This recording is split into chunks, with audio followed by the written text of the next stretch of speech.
Buenas tardes. Antes de empezar formalmente con la conferencia esta tarde, bueno, yo soy Álvaro Martínez Sevilla, lo primero me presento, pero yo creo que ya me conocéis mucho, me conocéis muchas de algún otro año, del paseo por el Románico y de la conferencia de Turing el primer año. Bueno, pero antes de empezar la conferencia de hoy, y antes de decir unas palabrillas al respecto, uno de los colegas que va a dar una conferencia el domingo y que es asiduo en las jornadas de Lerín Tierra Estrella, Javier Cacho, que ha sido director de la base antártica española y bueno, ha estado embarcado en el buque Hespérides en varias ocasiones y es un escritor prolífico de temas polares. Tiene una colección de libros sobre exploración polar, de lo que nos va a hablar el domingo. Pues quería hacer entrega a la biblioteca de Lerín para que podáis naturalmente acceder a él, leerlo, y de un libro que él tiene, que son las aventuras de Piti en la Antártida, creo recordar. Bueno, es un libro de lectura, un libro de relatos, con un prólogo de Joaquín Araujo, que como sabéis es un magnífico prologuista, escritor de libros y articulista de temas medioambientales, y va a hacer entrega a la bibliotecaria y a la alcaldesa, va a hacer entrega de los dos ejemplares, uno en español y otro en búlgaro, porque resulta que su libro tiene la peculiaridad de que ha sido traducido al búlgaro y además se entiende perfectamente, quiere decir que se entiende perfectamente. Prikiakioschesniata Napiti na Antártida. Y Javier Cacho, el nombre. Bueno, pues va a hacer entrega del libro en búlgaro, porque en Lerín, como sabéis, hay 20 familias de Bulgaria, no porque vosotros igual los leer en búlgaro, pero hay 20 familias de Bulgaria, pues que igual así pueden tener un primer libro de acceso, el mismo libro que va a ser entregado en español. Así que a la alcaldesa le hace entrega.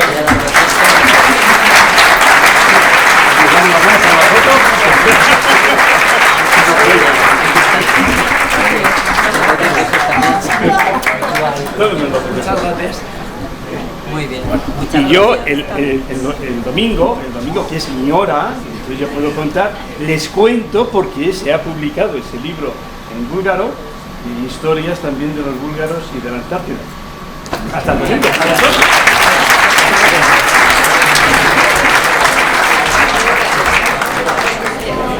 Bueno, entonces vamos a empezar con la conferencia. Quería presentarla y un poco recordar por qué estamos hoy aquí. Estamos hoy aquí porque el año pasado y el anterior hicimos en la jornada de Lerín Tierra Estrella un paseo matemático por el Románico Navarro, en concreto por la iglesia de Torres del Río, por Eunate, por Puente de la Reina en el primer año, el segundo no dio tiempo.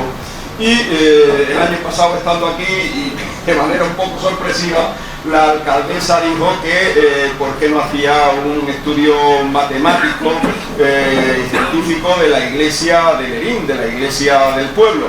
Y bueno, pues no tuve más remedio que aceptar, evidentemente, es decir, que el compromiso estaba ya, el guante estaba tirado, por así decirlo, y tuve que recogerlo. Bueno, y entonces lo hemos recogido y lo hemos recogido a lo grande, hemos intentado recogerlo a lo grande, veremos a ver cuál es el resultado. Hemos hecho un estudio y, bueno, parte de ese estudio es de Policarpo Cruz, que ahora subirá para contaros, es colaborador, colaboramos habitualmente juntos en Granada en temas de matemática e historia del arte, y él ha hecho la parte de análisis histórico-artístico de qué representa el renacimiento, un tardío renacimiento que se llama manierismo en Lerín, y qué representa en Navarra en concreto, y por qué Lerín es importante desde ese punto de vista. Él os va a hablar como unos 20 minutos para que contextualicéis cuál es el renacimiento en Navarra, y después yo voy a hablar como unos 25 o 30 minutos para que veamos cuáles son los aspectos matemáticos y científicos más interesantes, y han salido algunas cosas curiosas de la iglesia de la Asunción, de Nuestra Señora de la Asunción de Lerín, ¿no?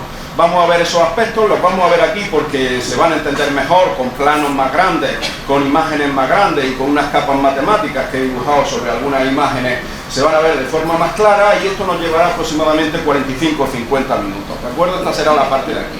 Y cuando acabemos, pues somos muchos, pero o sea que yo lo que voy a tratar de hacer es tratar de dar el máximo de explicación posible aquí, porque aquí hay mejores condiciones de audición, mejores condiciones de visibilidad y mejores condiciones de todo. Traía una presentación en dos tablets.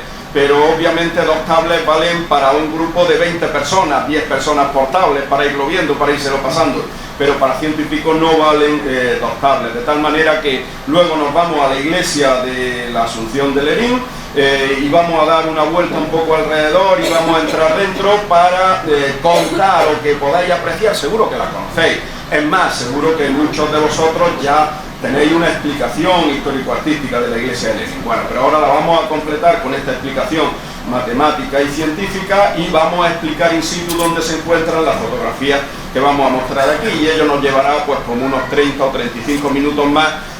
Lo vamos a cortar porque 100 personas deambulando por la iglesia de Lerín no es fácil, quiero decir, y sobre todo tratando de que nos escuchemos, y porque la visibilidad, sobre todo para las imágenes, con tantas personas sería imposible con 2 tablets, y aquí las vamos a tener mucho mejor. Bueno, pues reto aceptado, y hoy venimos aquí a consumarlo. Vosotros diréis si lo hemos hecho a satisfacción o no.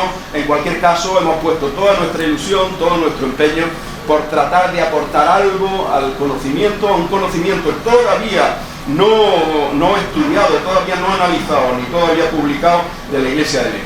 En la exposición de la iglesia de Lerín nos va a acompañar además también Juan Jesús Virto, que es profesor de Historia del Arte de la UNED y que es la persona que normalmente tiene el conocimiento y enseña a la iglesia de Lerín, de tal manera que él, pues digamos, como práctico del puerto del puerto en el que nos embarcamos, pues va a hacer parte del recorrido local con nosotros en la parte de la iglesia de Lerín. Así que dejo a Policarpo y...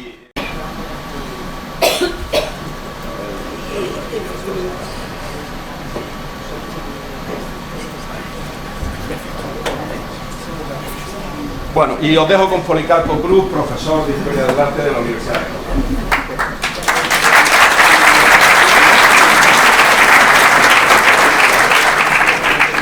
Bueno, muy buenas tardes a todos. En primer lugar, pues quiero expresar mi agradecimiento por estar aquí ante un público tan magnífico.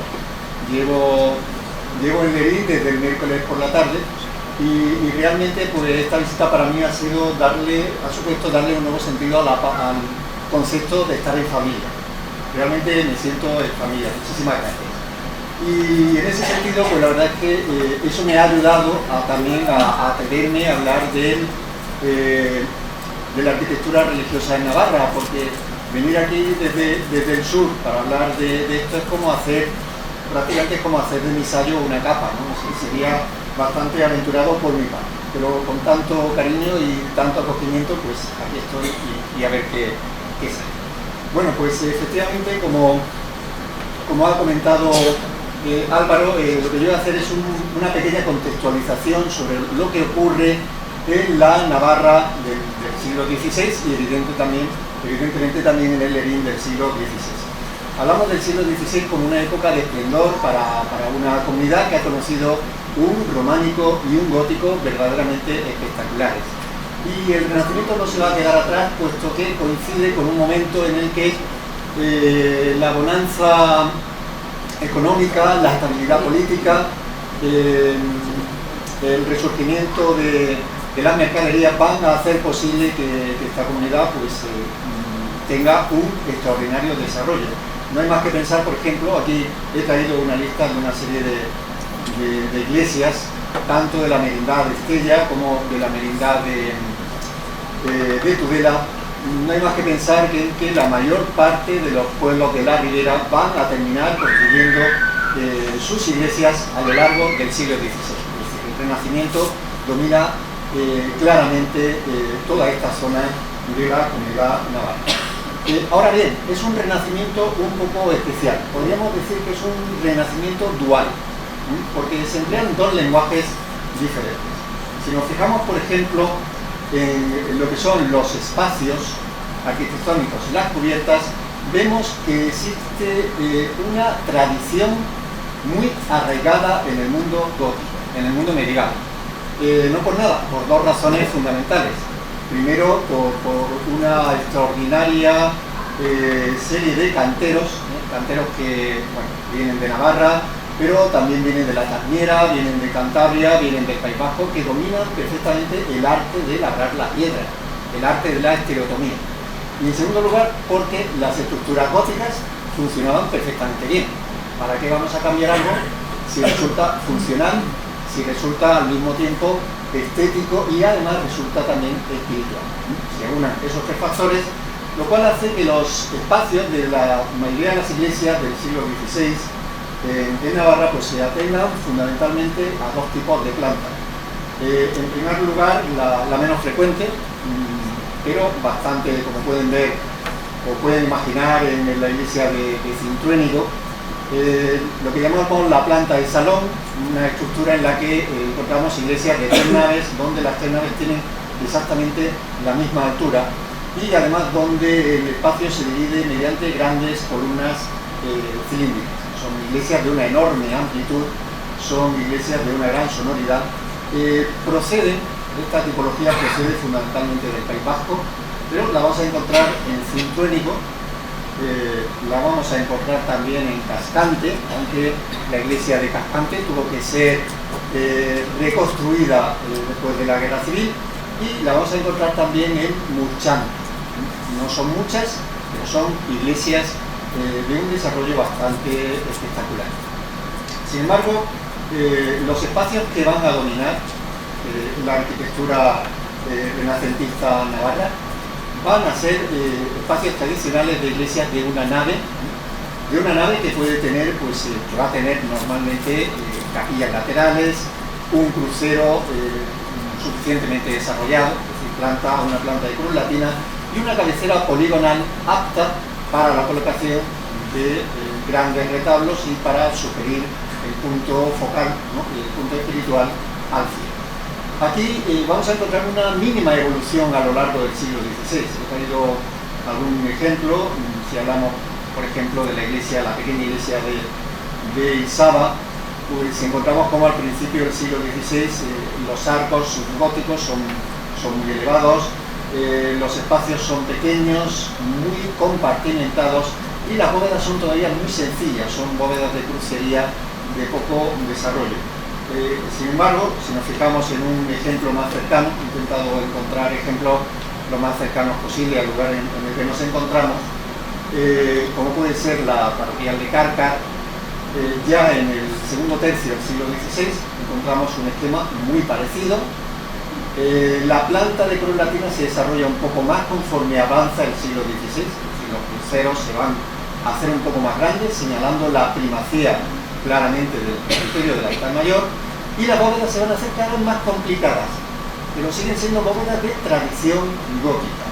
Van a ser bóvedas de carácter estrellado, que van a tener diseños muy ricos y que llaman enormemente la atención. Realmente contribuyen enormemente a ornamentar o a alajar el templo en el que se encuentran. Y si avanzamos un poco más en el tiempo, pues esa estructura se va a mantener también hasta fines del siglo XVI, como podemos ver, por ejemplo, en la parroquial de San Miguel de Lodosa, que curiosamente es contemporánea a Lerín. Es una iglesia que se empieza a construir en la misma época, en la década de 1570, donde encontramos todavía un absoluto predominio de las bóvedas de tradición gótica, pero donde podemos encontrar ya detalles del nuevo lenguaje renacentista. Los arcos tienden a perder su perfil apuntado, su rosca se decora con casetones, con esas estructuras cuadradas propias del Renacimiento, y en los muros se van a insertar ya columnas o pilastras que nos hablan de ese nuevo lenguaje que los artistas del momento definían. Fíjense ustedes qué bonito, cuando se hablaba del Renacimiento en el siglo XVI se decía construir a lo románico, mientras que si se hablaba del gótico se hablaba de construir a la antigua. Curiosamente. Bueno, pues ese lenguaje dual vamos a ver cómo va cambiando en algunos elementos muy concretos, como pueden ser, por ejemplo, los detalles ornamentales de los templos, las ménsulas sobre las que estos elementos salientes sobre los que se van a apoyar las bóvedas de crucería, van a tomar forma de capiteles, van a tomar formas de querubines, de decoración escultórica, los llamados putti o angelotes, ¿no? o niños del Renacimiento.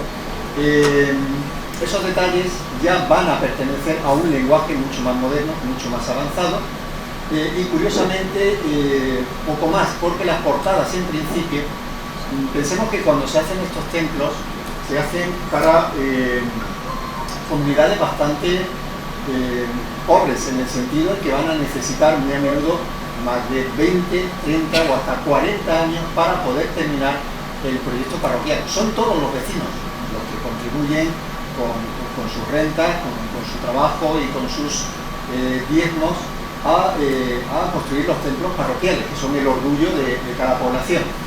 El dinero da para lo que da, y lo último que se va a construir es la portada. Las portadas van a ser muy sencillas, de hecho es lo que ocurre en Lerín. Habitualmente lo que va a ocurrir es que en épocas sucesivas, sobre todo a lo largo del siglo XVII, a lo largo del barroco, se van a construir portadas nuevas. Lo que no quiere decir que algunos templos, hay algunos templos de Navarra muy interesantes, no pudieran tener el suficiente potencial como para acabar incluso las portadas, demostrando, como es el caso de Arguedas, como es el caso de Cáseda, de Aibar o de Aras, cómo los canteros y los maestros locales conocían perfectamente el nuevo lenguaje arquitectónico, porque muchos de los diseños de estos templos están basados directamente en un libro que diríamos que es la avanzadilla del Renacimiento español. El primer gran libro de arquitectura que se publica en el Renacimiento español en 1526 es Las medidas del romano de Diego de Sagredo, y algunas de sus láminas inspiraron directamente a algunas de las parroquiales del mundo navarro. Es decir, los templos se van a construir en tradición gótica, pero ese elemento que invita a pasar a su interior y que va a constituir una nota de modernidad, como es la portada, sí que va a asumir mucho más claramente, de una forma mucho más directa, la nueva tradición constructiva. Incluso hay algunos casos en los que las portadas van a adquirir una relevancia monumental. No hablo de portadas importantes a nivel navarro o a nivel de la España septentrional o nórdica, hablo de portadas muy importantes a nivel de todo el arte del Renacimiento español, como puede ser la portada de la iglesia de los Arcos, donde encontramos ya un avance muy importante, porque esta portada está trabajándose hacia 1560, tan solo 10 años después de que Serlio, el gran tratadista del Renacimiento italiano, haya escrito su tratado de arquitectura y haya publicado algunos diseños en 1551 que van a servir para inspirar este conjunto directamente.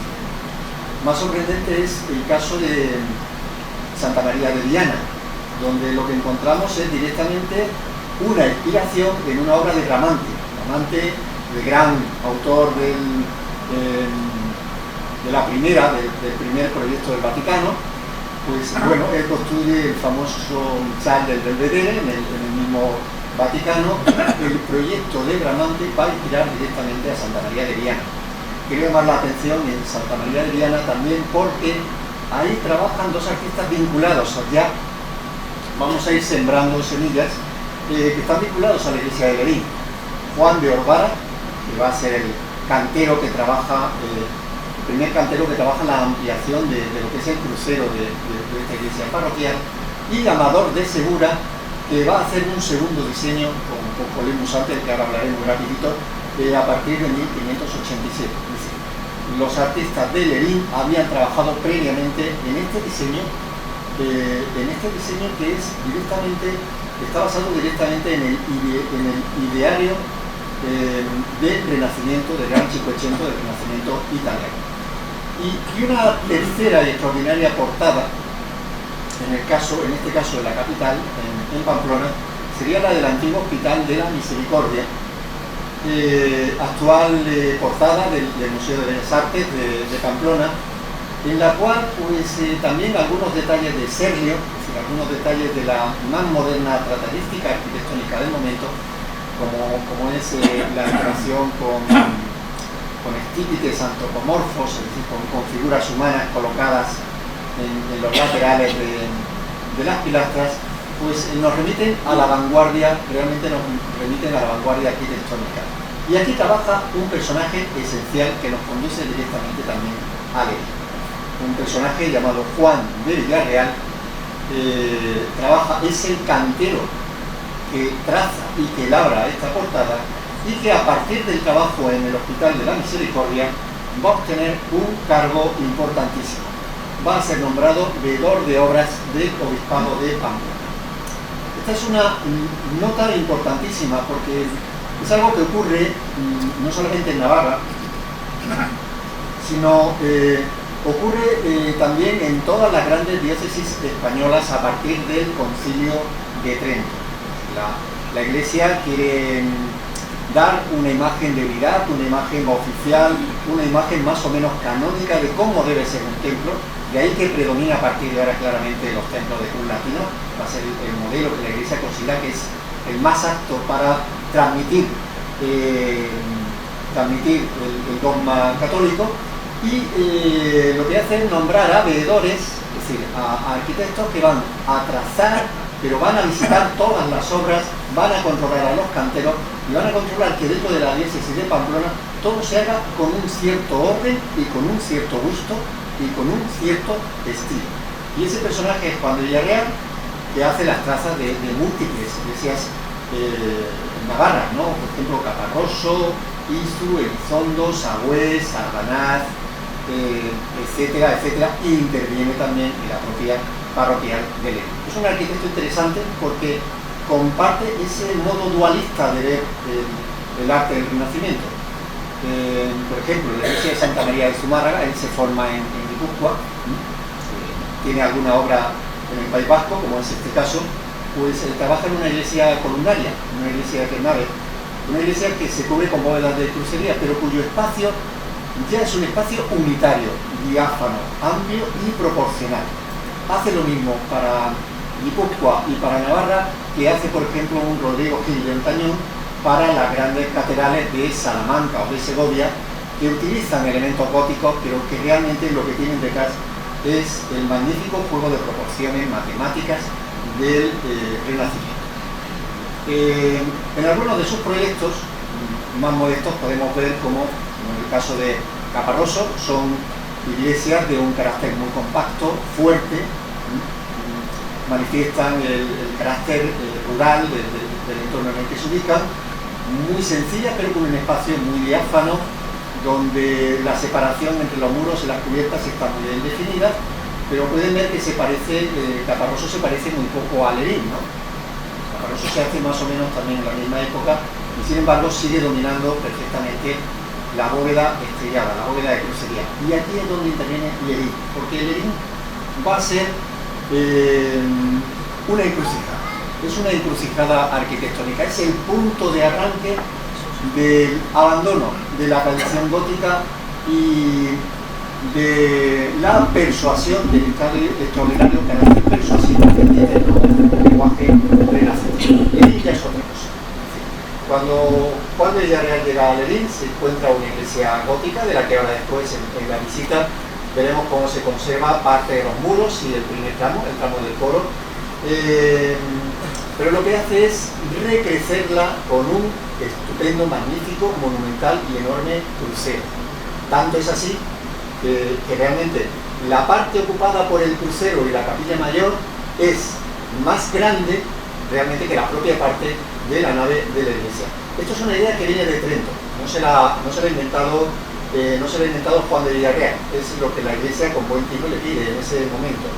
Y además va a hacer una cosa muy original, que ha dado mucho que hablar, que es colocar junto a la capilla mayor, que todavía conserva la forma poligonal tradicional del principio del siglo XVI, coloca dos pequeñas capillas laterales que ahora veremos.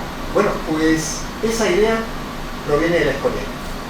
Esa es una idea que proviene directamente del Escorial, que al fin y al cabo, a finales del siglo XVI, se va a convertir en la madre y maestra de todo el arte español del Renacimiento. Es un detalle escorialense. La idea de un crucero tan sobresaliente y de esas pequeñas capillas laterales que podían servir como acceso a la sacristía y también como capilla, una y otra, como capilla para una hermandad sacramental. Bueno, pues este es un diseño que vamos a encontrar no solamente aquí en Lerín, sino que yo he visto, por ejemplo, en Santa María de la Alhambra, o lo he visto en las grandes iglesias de la costa de Granada. Esa cabecera monumental, muy extendida hacia las alas, hacia los lados, con una potencia arquitectónica realmente enorme. Pero es que las novedades de Lerín no están solamente ahí, en ese nuevo concepto de cabecera monumental que atrae la atención de los fieles y que además permite duplicar el espacio de culto. Hay otros elementos muy curiosos que no habían aparecido todavía en Navarra, como son, por ejemplo, las bóvedas de casetones. La bóveda del presbiterio, que está dividida en pequeños recuadros, la primera vez que aparece en Navarra va a ser aquí, va a ser directamente en lo que hace o lo que plantea Juan de Orbara, aunque él muere antes de que se construya, porque él deja el crucero prácticamente con el perímetro de los muros, no llega a completarlo. Bueno, pues esta es una idea del más puro renacimiento español. Podemos encontrar ecos, por ejemplo, en la sacristía del Salvador de... Yo soy de Baeza, al lado de Úbeda. En la sacristía del Salvador de Úbeda podemos ver ese mismo modelo. Podemos encontrarlo en la sacristía de Sigüenza, en la de Toledo.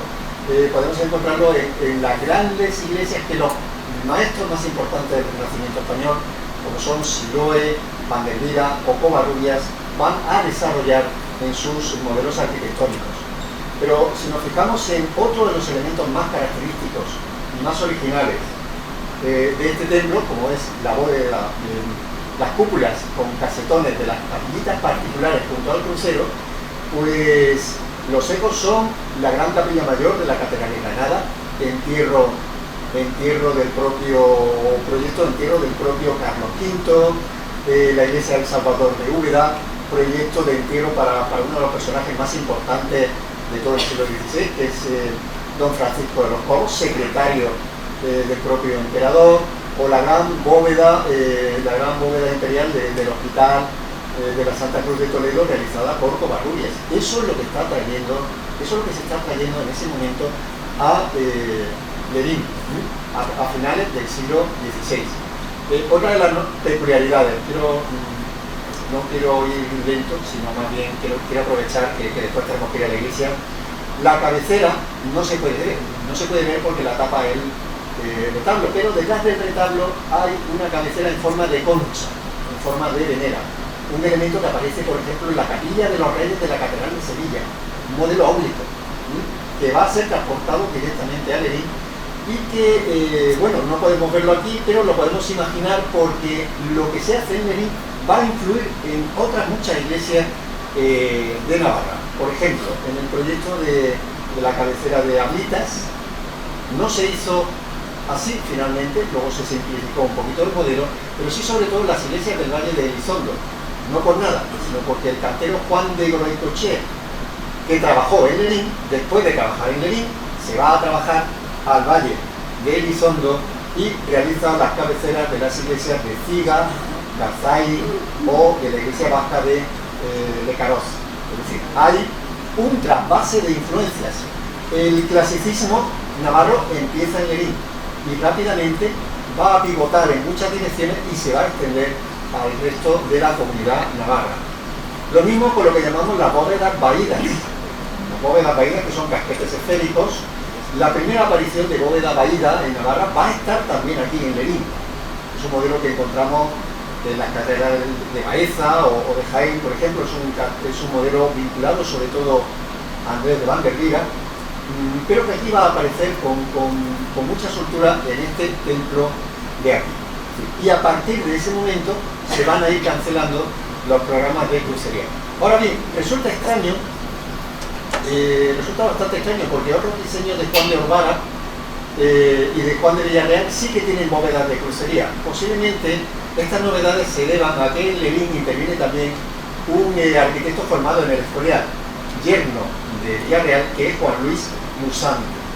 Juan Luis Musante fue ingeniero que trabajó en la defensa de Pamplona. Posiblemente sea el personaje que finalmente da este giro tan moderno tardo-manierista a la iglesia de Ledín. Por cierto que la iglesia de Ledín tiene una hermana que me gustaría destacar, que también fue trazada por Juan de Villarreal, que es la iglesia de La Raga. La iglesia de La Raga se inicia en un momento muy cercano a la de Ledín, se termina un poco más tarde y también se van a emplear elementos muy parecidos. Ledín en Estella, La Raga en Olite van a ser las grandes avanzadillas, primero aquí y luego en La Raga, todo hay que decirlo. No hay nadie de La Raga, ¿no? Eso suena que no quiero que le gane. Bien, que se va a extender al resto de Navarra. Y de hecho, pues si nos fijamos, ya voy terminando, si nos fijamos en otras iglesias, Lezaun ya se va a trabajar al menos en los laterales del crucero con bóvedas de casetones, y en Sesma ya toda la iglesia se va a cubrir íntegramente con bóvedas vaídas, con cúpula deprimida. La iglesia se va a decorar íntegramente ya con apilastrado, con frontones y con entalamientos de tipo clásico. El clasicismo navarro nace en Ledín y sus hijos están aquí ya en Lezaun y en Sesma. Están en dos grandes monumentos también, dos grandes monumentos navarros, que son el sobreclaustro de Quintero. La parte superior del claustro imita ya perfectamente el Escorial. Está detrás el mismo tracista posiblemente que las bóvedas de Ledín, que es Juan Luis Musante, y el arte escorialense puro llega también al monasterio de Irache, a su torre. Ya no hay vuelta atrás. Es el momento, a partir de Ledín, a mí me parece una historia muy curiosa de destacar, porque claro, Ledín es una villa vinculada al conde de Ledín.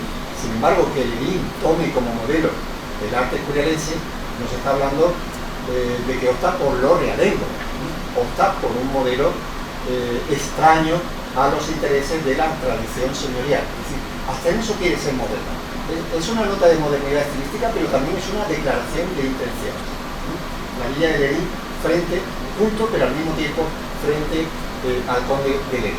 A partir de ahí, pues, triunfo puro del arte tardo-manierista, del arte escorialense.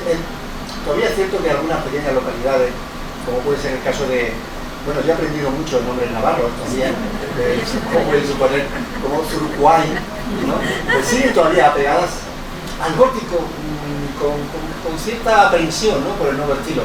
Pero a partir de principios del siglo XVII, los grandes proyectos navarros, que van a estar todos vinculados a las nuevas órdenes religiosas, que van proliferando por las ciudades, bueno, no solo franciscano y dominico, agustino, agustina, etc., van a optar por el arte escorialense y por el arte cortesano madrileño.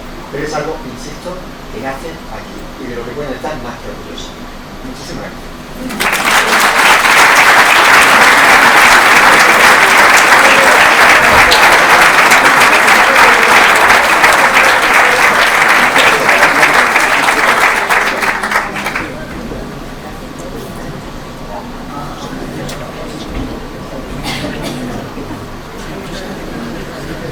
Bueno, después de esta lección magistral sobre arte que ha contextualizado Policarpo, sobre la llegada del Renacimiento a tierras navarras, sobre, digamos, cómo el Ledín eclosiona de una manera definitiva y qué ecos, qué reflejos encuentra en la comarca, pues vamos a entrar un poco ya más directamente en el análisis que hemos podido hacer de la parroquial de Ledín, ¿no? Bueno, como ya he comentado antes, colaboran en el estudio Juan Jesús Virto, Andoni San Juan y Esther Martínez, a los que les quiero agradecer que han perdido bastante tiempo, bueno, que han empleado bastante tiempo, bastante horas, tomando fotografías y suministrando fotografías para que podamos trabajar, y a Sergio Alonso, que es un colega también, un compañero de la Escuela de Técnica Superior de Ingeniería Informática de la Universidad de Granada, que me ha ayudado con la rectificación. Ahora veremos qué es la rectificación de imágenes, porque una imagen sin más pues no nos sirve desde el punto de vista matemático, ¿no? Bueno, en primer lugar, hay que hacer un contexto, el contexto de la Edad Media en Navarra. El contexto de la Edad Media en Navarra, yo creo que muchos habréis escuchado hablar de una rivalidad entre dos, digamos, podríamos llamarlo casi partidos, ¿no? Al estilo del PSOE, dos partidos, los agramonteses y los beamonteses, surgen en el siglo XIV bajo el reinado de Carlos III el Noble. Bueno, es una historia continua de enfrentamientos, fricciones, acuerdos, pactos, vuelta a enfrentamientos, etcétera, etcétera, ¿no? Es difícil verlo con los ojos de hoy. Verlo con los ojos de hoy, tratar de tomar una determinación, tratar de poner una etiqueta con los ojos de hoy a estos enfrentamientos resulta algo difícil. Digamos que son dos enfrentamientos de dos casas nobiliarias que luchan descarnadamente por el poder. Luchan por tener más tierra, luchan por tener más diezmos, luchan por las propiedades del rival, luchan por las propiedades del contrario. Los agramonteses se identifican por las posesiones fundamentalmente en el llano y los beamonteses se identifican por las propiedades en la montaña y mantienen una disputa hasta la muerte de Blanca I de Navarra, ¿no? Y se distinguen por, como ha sucedido luego después también en la historia, los unos por el apoyo al príncipe heredero Carlos de Viana, los beamonteses, y los otros por el apoyo al rey consorte Juan, los agramonteses, y eso lleva, digamos, podríamos decir en un sentido simplificado, que los agramonteses eran como más convencionales, más conservadores, apoyaron el poder allí donde estaba. Y los beamonteses, quizá porque tenían el estímulo de ganar más propiedades personales, más propiedades para las casas nobiliarias, pues trataban de alguna manera alterar el orden normal, el orden de sucesión, el orden del poder, perdón, el establecimiento del poder navarro. Bueno, sin embargo, pues después pasan cosas curiosas. Los que estaban aliados con uno se alían con otro y resulta que el rey Don Juan, el que apoyaban los agramonteses, se hace con la corona de Aragón, con el título de Juan II, y tiene como hijo a Fernando II el Católico, con el que después paradójicamente harían alianza los beamonteses. Es decir, que los beamonteses, del cual el conde de Lerín, digamos, el estandarte, el jefe de la casa, son los primeros que se alían con el rey Fernando de Aragón, que desciende directamente de la corona de Aragón, que toma el cabeza, el que apoyan los agramonteses. Bueno, a partir de ahí pues inicia una guerra muy dura y bueno, yo les voy a proponer un ejercicio. ¿Qué ocurre si en Google Maps, por ejemplo, ponemos calles o buscamos calles con el nombre Conde de Lerín? ¿Qué ocurre? Bueno, hay una aquí muy cerca, seguramente todos vosotros la conocéis y habéis pasado por ella, pero si en Google Maps ponemos calle Conde de Lerín, calle Conde de Lerín, pues vemos que hay una en Lerín, vemos que está aquí el antiguo Palacio del Conde de Lerín, que está etiquetado porque quedan por ahí unos sótanos debajo de una casa, allí en el extremo del barrio, y aparece una calle Conde de Lerín en Huéscar. Caramba, hay una calle Conde de Lerín en Huéscar. Y Huéscar es un pueblecito del altiplano de Granada, del norte del altiplano de Granada. ¿Y qué pinta una calle Conde de Lerín en Huéscar, en Granada, tan lejos, al sur de las sierras de Cazorla? Curiosamente, el mismo nombre que el fuerte. Si vemos en Google Maps, aquí está la calle Conde de Lerín en Huéscar.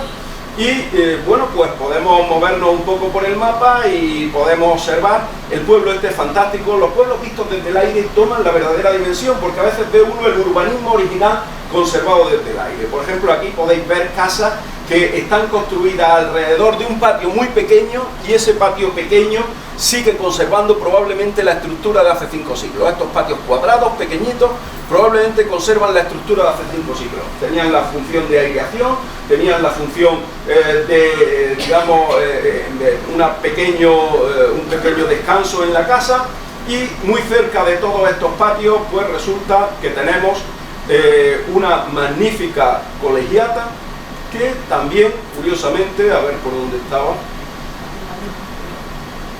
aquí un poco más arriba quizá,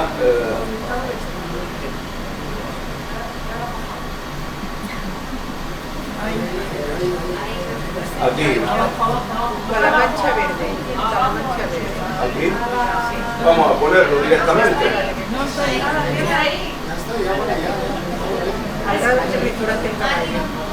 Un poco más arriba, la estáis viendo todos, pero yo que estoy un poco corto de vista, aquí está, ¿no?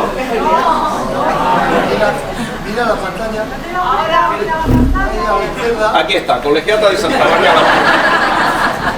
en la pantalla, si es que el ordenador se ve muy pequeñito, porque la presentación, el formato de presentación es extremadamente pequeño. Bueno, hay una colegiata, que es la colegiata de Santa María la Mayor. Curiosamente, esa colegiata tiene las mismas características que tiene la iglesia de Lerín. Es decir, esa colegiata, ahora,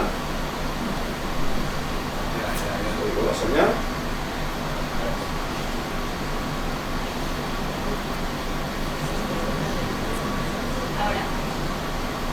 Vamos a ver, ahora ha vuelto la señal, ¿no?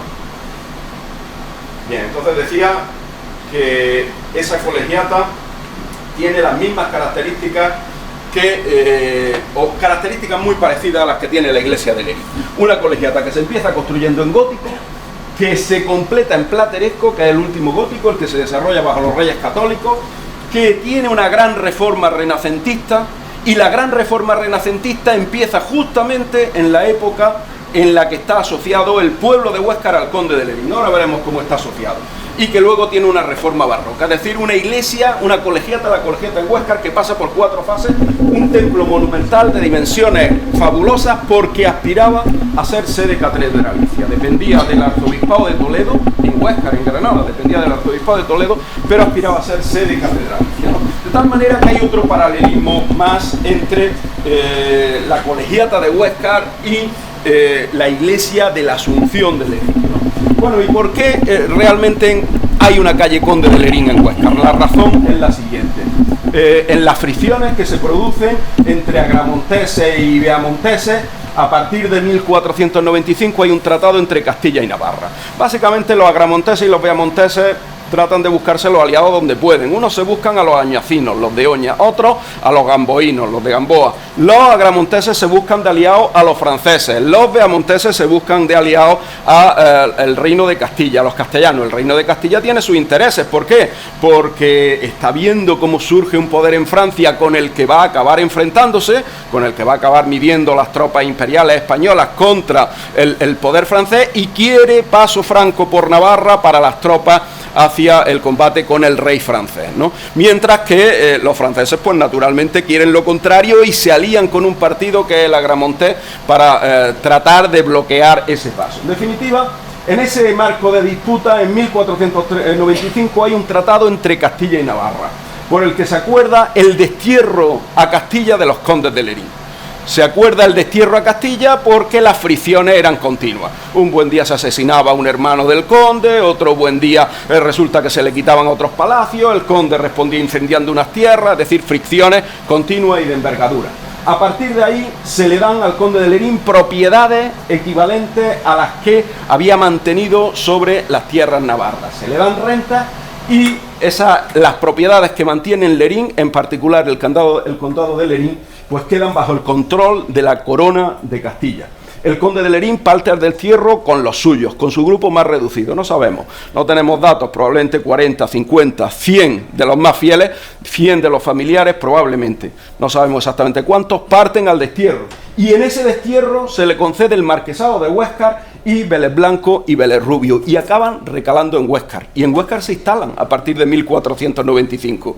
Y se instalan y llevan las costumbres y los usos de Navarra. Y por ejemplo nos encontramos en Huéscar, al lado de Huéscar, en la Puebla, en un pueblo que se llama la Puebla de Don Fadrique, una ermita con un culto singular, el culto a la santa Alodía y Nunilón, que son las saltas del monasterio de Leire, y que ha llevado el conde de Lerín desde aquí a Granada. O nos encontramos con que la toponimia del lugar aparece Cortijo de los Navarros, o aparecen denominaciones toponímicas, es decir, de nombres de lugares que son propias de Navarra. Es decir, lleva la cultura, lleva un grupo reducido de los suyos, se instala allí y probablemente impulsa, junto con la necesidad de templos más grandes porque hay nuevos fieles, probablemente impulsa la construcción también de un templo grande como es la colegiata de Huéscar, ¿no? Juan y Catalina intentan la entrega de los territorios del conde para la corona, por la corona de Castilla. La corona de Castilla se niega porque tiene un buen aliado en el conde de Lerín y se reanuda el conflicto. Es decir, que viene aquí de por medio, vuelve a ser desterrado en 1508, finalmente muere en el exilio y en 1512 el rey Fernando, debido al enfrentamiento con Francia, decide ocupar Navarra para poder tener paso libre a las tropas contra el rey francés. Restituye al conde de Lerín en las posesiones y el duque de Alba toma posesión de Pamplona a condición de respetar los fueros. De tal manera que es una época convulsa, turbulenta, de tratados, de estrategias, de estratagemas, de cambios continuos, de bandos, de banderías de un lado y otro, ¿no? Y finalmente, Brianda de Beaumont, que es de la casa naturalmente de los Beaumonteses, casa con Diego Álvarez de Toledo, que es heredero de la casa de Alba, y por tanto junta en sí, aunque el título de conde de Lerín estaba reservado para Brianda de Beaumont, finalmente Diego Álvarez de Toledo junta en su persona los dos títulos, el título de conde de Lerín y el título de conde de Huéscar. El título de conde de Huéscar pasa así del conde de Lerín a la casa de Alba y todavía lo mantiene. El hijo mayor de la duquesa de Alba es duque de Huéscar, ¿no? De tal manera que todavía lo mantiene. Bueno, hasta principios, ¿y cuál es la relación con la Iglesia?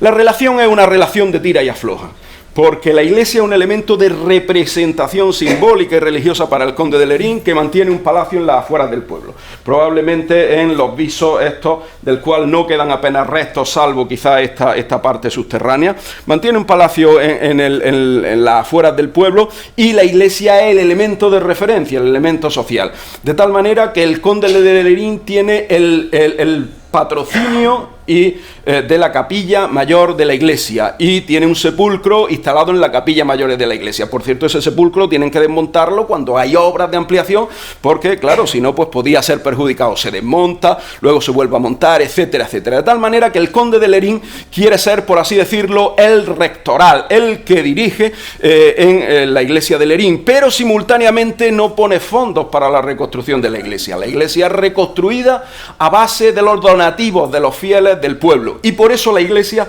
tarda tanto en construirse, tarda tanto en hacerse las reformas, a veces se queda sin provisión de fondos y tienen que pararse las obras, como en 1580, después de que Juan de Urbara tomara la dirección de la obra, y luego tienen que reanudarse posteriormente, de tal manera que el conde de Lerín quiere hacerse con el poder simbólico en la iglesia, pero no aporta dinero económico a la iglesia. Tanto es así que uno de los pleitos más grandes es porque los lerineses deciden que en la iglesia, encargan que el cantero en la iglesia ponga el sello del ayuntamiento de Lerín en un crucero, en una bóveda de crucero, y el conde se opone diciendo que no puede estar el sello de Lerín, tiene que estar el sello del conde, el sello de la casa noble, y ahí hay un enfrentamiento que finalmente pues se dirime. No aparece el sello del conde, como sabéis, sino que aparece el sello de Lerín, sello que por cierto pues viene de unos antiguos documentos del siglo XII, ¿no? De tal manera que hay una historia continua de tira y afloja, ¿no?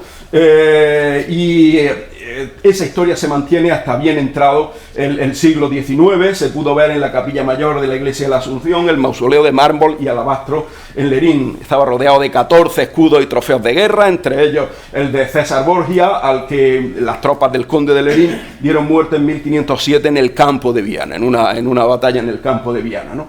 Bueno, pues curiosamente ese sepulcro fue destruido por lerineses en el trienio liberal. El trienio liberal es el trienio que da fin al periodo absolutista de Fernando VII. Tras la proclamación de la Pepa, la Constitución liberal en Cádiz, pues Fernando VII entra en un periodo absolutista. Ese periodo absolutista, digamos, gobierna teniendo la Constitución, pero sin hacer caso a la Constitución, desviándose de ella. Y el general Rafael del Riego hace un pronunciamiento en las Cabezas de San Juan en Sevilla, y resultado de ese pronunciamiento, él esperaba que prendiera la mecha rápidamente. No prendió tan rápidamente, pero resultado de ese pronunciamiento hubo lo que se llama el trienio liberal. El rey Fernando VII es obligado a firmar la Constitución, la Pepa, que no quería firmarla, a pesar de que las Cortes de Cádiz la habían puesto como Constitución, la habían votado y definido como Constitución.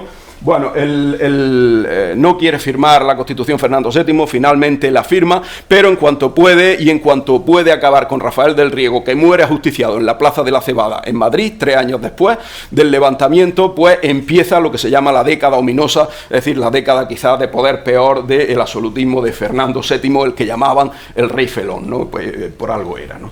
De tal manera que este periodo, en ese trienio liberal, pues lerineses, a la llamada del general Rafael del Riego, del levantamiento, destruyen el sepulcro de mármol y alabastro del conde de Lerín. Luego Juan Jesús Virto nos completará algo sobre dónde queda ese sepulcro y cuál ha sido su destino ahora. Bueno, vamos a hablar un poco con todo esto. Este es el marco histórico en el que nos movemos. Y el marco histórico en el que nos movemos, este es un plano aéreo de Lerín. Como he dicho antes, nos enseñan mucho los planos aéreos. Fijaos que si vosotros en este plano aéreo, pues hacéis, digamos, trazáis las calles con líneas rojas, esta es la calle Mayor.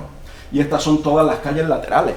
Tiene una traza enteramente renacentista, está trazado a cordel, está trazado con regla y no sigue el accidente geográfico. Aparentemente, quiero decir, sí, aquí hay una espina dorsal que transita la calle Mayor y hay calles a derecha e izquierda que van cayendo a los lados, pero está trazado plenamente con un registro perpendicular. Y en este plano del urbanismo de Lerín, aquí estaba el barrio judío, en Lerín había una buena colonia de judíos, este era el barrio judío en torno a la calle Santa Bárbara, había una gran colonia y de hecho aparecen en varias ocasiones, destacan quizá, en el urbanismo destacan tres piezas fundamentales. Una pieza fundamental es la iglesia de la Asunción de Lerín. La iglesia de la Asunción de Lerín, que veis que no está orientada según el urbanismo de las calles, sino que tiene un giro. Tiene un giro y un giro extraño, un giro que no se justifica por funcionalidad, porque este giro hace que esta plaza que quede aquí, la antigua Plaza de los Fueros y Plaza de la Constitución, no sea una plaza cuadrada y no pueda, como todas las plazas de cuadradas, tener un cuadrado porticado en la Plaza de los Fueros. Y entonces aparece un espacio trapezoidal, con un trapecio aquí más o menos grande, de tal manera que es un espacio extraño, poco aprovechable en la iglesia de Lerín. Y esto da muestra de que la iglesia de Lerín tiene una orientación deliberada. Lo más práctico hubiera sido orientar la iglesia según esta dirección de las calles. Dejar una plaza cuadrada y en esa plaza cuadrada pues probablemente hacer una plaza porticada como la tienen Estella, como la tienen otras localidades. No se hace así. Se mantiene perdiendo a costa de perder espacio por este lado y por esta plaza que queda menos útil, se le da un giro a la iglesia y de alguna manera pues esto significa bastante en lo que vamos a contar a continuación de la iglesia de Lerín. Hay otro elemento que destaca urbanísticamente, que es el fuerte Cazorla. Como sabéis, es un fuerte carlista, son los restos de un fuerte carlista construido posteriormente y quiero decir que ahora, luego posteriormente fue utilizado al menos, y aquí hay unos restos de, digamos, de un rastro semicircular al final de una calle. Si veis, al final de casi todas las calles, los rastros son restos. Lerín está subido a una plataforma. Uno de los motivos por los que no hay manzana en Lerín podría haber un urbanismo de manzana, es decir, un urbanismo con calles que atravesaran en un sentido y en otro. No lo hay, es porque el espacio disponible es muy pequeño y al ser el espacio disponible muy pequeño hay que aprovecharlo al máximo. Y para aprovecharlo al máximo se minimizan las calles, haciendo una calle central que da acceso a calles perpendiculares. Hacer calle aquí entre medias daría lugar a perder más espacio para calles con una plataforma muy limitada para la construcción. Por aquí rápidamente nos salimos por un tajo, por aquí también hay una cuesta tremenda, por el otro lado por aquí hay un barranco y por aquí también nos salimos rápidamente por una pendiente grande, ¿no? De tal manera que aquí hay un baluarte redondo que pudo ser un baluarte, pueden ser los restos de un baluarte en el cual se instalara una de las torres del castillo de Lerín, una de las torres del castillo que pudo ser independiente del palacio de los condes de Lerín, ¿de acuerdo? Y del cual tampoco quedan restos ahora. Podría ser un dato urbanístico, ¿no? Bien, el porqué de la iglesia tiene esta orientación, está dado claramente por una dirección, la dirección este-oeste. La iglesia mira casi perfectamente al este, de hecho, solo tiene una desviación de 1,88 grados, una parte muy imperceptible, está casi perfectamente orientada en la nave mayor al este, de tal manera, cosa que por otra parte era, digamos, no común, pero sí aparecía en muchas iglesias. Por ejemplo, pues el otro día yendo tuve la oportunidad de ver como la iglesia de Muniain, la de Averín, la de Di Castillo, están orientadas también, por ejemplo, al este, ¿no? La iglesia está orientada al este porque es un elemento simbólico, es por donde sale el sol y es la dirección con la que quieren diferenciarse las iglesias que se construyen con planta gótica con respecto a las mezquitas musulmanas que se han construido siglos atrás y que están orientadas hacia la Meca. Ese elemento diferenciador se mantiene y muchas de ellas se orientan al este. La iglesia de Lerín está casi perfectamente orientada al este y está además situada como un elemento de centralidad en el pueblo. Fijaos, este punto corresponde a la parroquial de Lerín, este círculo rojo a un círculo de 100 metros alrededor de la iglesia, este círculo amarillo a 200 metros. Si os dais cuenta, todo el casco antiguo del pueblo está a una distancia de 200 metros de la iglesia de Lerín. Este tercer círculo estaría a 300 metros y ya corresponde a construcciones más modernas, ¿no? De tal manera que la iglesia está situada casi matemáticamente en el centro, digamos, en lo que podríamos llamar el centro de este conjunto de casas que es la población de Lerín. Bueno, eso también nos sirve, nos ayuda a entender cuál es el papel que juega la iglesia. El papel que juega la iglesia es un papel, por tanto, de centralidad. No solo un papel religioso, sino un papel de referencia, como lo muestra la torre de la iglesia, que se pretende hacer muy grande para que sea vista también desde fuera, de referencia del pueblo, y un papel, digamos, de centro, probablemente con también aspectos sociales, aspectos de reunión, ¿no?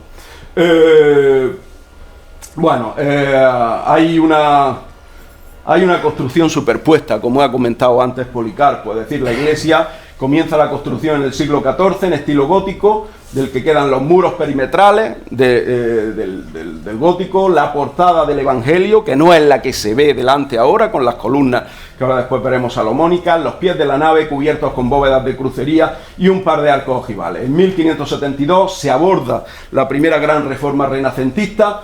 El cantero más influyente es Juan de Urbana, Viana, a partir de 1570. Es muy curioso ver cómo vienen los canteros a Lerín y entonces firman contratos. El que firma en representación del pueblo es el conde de Lerín. Curiosamente, pero el que paga es el pueblo de Lerín, ese es el que firma y estos son los que pagan, ¿no? Son los que ponen los fondos para la construcción de la iglesia.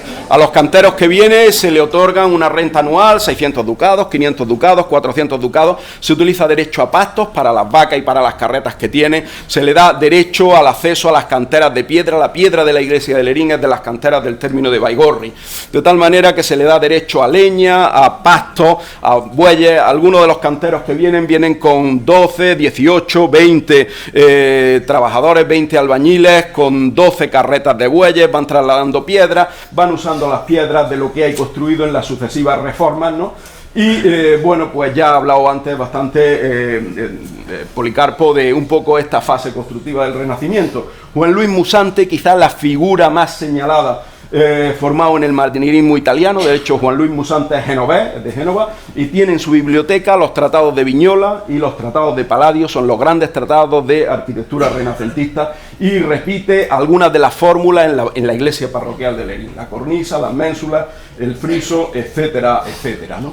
Las bóvedas trazadas por Musante y Amador de Segura son parecidas a las que lo ejecutan pues grandes arquitectos renacentistas, como digo, de Siloe, Covarrubias, Vandelvira, etcétera, etcétera, ¿no? Luego, en el siglo XVIII se inicia la segunda gran reforma, con Juan de Urriozola, con diseño, en algunos lugares aparece como Urriozola, en otros como Urrizola, depende del texto que uno tome, con diseño de Domingo Velaz, que era lerinés, ¿no? Y a mediados de siglo se construye el pórtico del lado del Evangelio. En 1799 se derriba el coro primitivo y se sustituye por otro. La torre de ladrillo es barroca y se construyó a partir de 1694. Bueno, y vamos a empezar con la planta. Esta es la planta que tenemos renacentista de la iglesia de Lerín, porque de la planta gótica no nos quedan planos, pero de la planta renacentista también.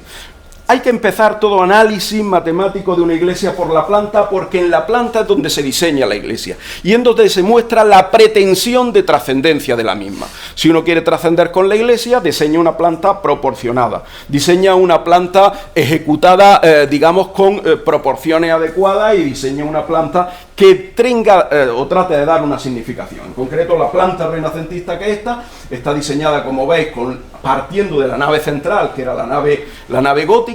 Está diseñada en cruz latina, luego se diseña un ábside poligonal, de tal manera que la referencia a la cruz es muy claro, y aquí aparecen tres cuadrados de forma muy clara, estas capillas laterales, el ábside poligonal, y aquí aparecen unos espacios en la base de la nave que son unos espacios rectangulares, son unos espacios digamos, de rectángulo que están en la nave. Estos son los espacios. Aquí veis perfectamente cómo el espacio central se ajusta a un cuadrado, los espacios laterales a otro, y el ábside poligonal también se ajusta a otro cuadrado. Y aquí tenemos estos rectángulos, 4 rectángulos exactamente definen el pie de la nave central. La primera pregunta: estos rectángulos, además, si nosotros los trasladamos para acá, pues da justamente prácticamente la medida, casi exactamente la medida de las capillas colaterales o de las capillas laterales izquierda y derecha. Bien, ¿hay alguna relación entre estos 4 rectángulos de la base y los rectángulos que forman la cruz latina central? Esa es la primera pregunta que uno tiene que hacerse. ¿Hay alguna relación? ¿Hay algo que mida esto con esto? ¿O esta medida está tomada, digamos, aleatoriamente, sin ningún sentido?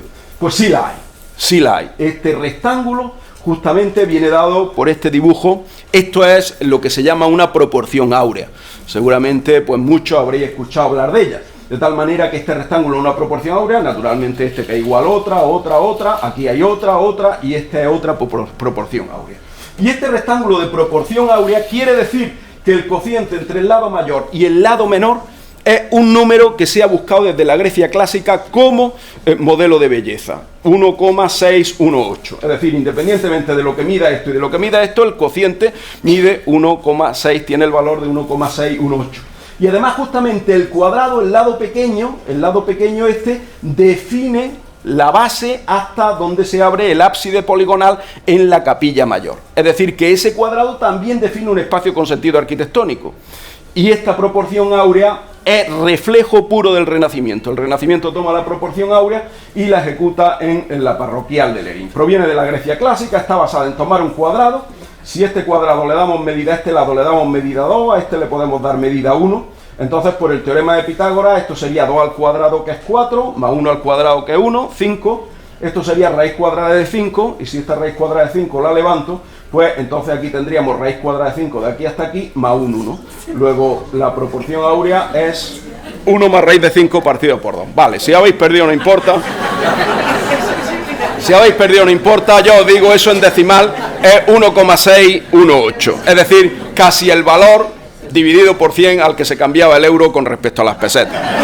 Más o menos con eso creo que os enteráis bien, ¿no? Bueno, la proporción áurea era un ideal de belleza, de tal manera que los cuadros renacentistas se pintaban con la proporción áurea. La medida del nacimiento de Venus, de Botticelli, está pintado con la proporción áurea. El Partenón de Atenas se hacía con esa proporción. Los grandes edificios renacentistas están hechos con la proporción áurea. Es un modelo de belleza estética y, bueno, pues de hecho se dice que hasta el templo de Salomón tenía esa proporción. No quedan restos del templo de Salomón, ni tampoco los escasos testimonios que quedan nos permiten afirmar, sino en todo caso una aproximación a la proporción áurea, ¿no?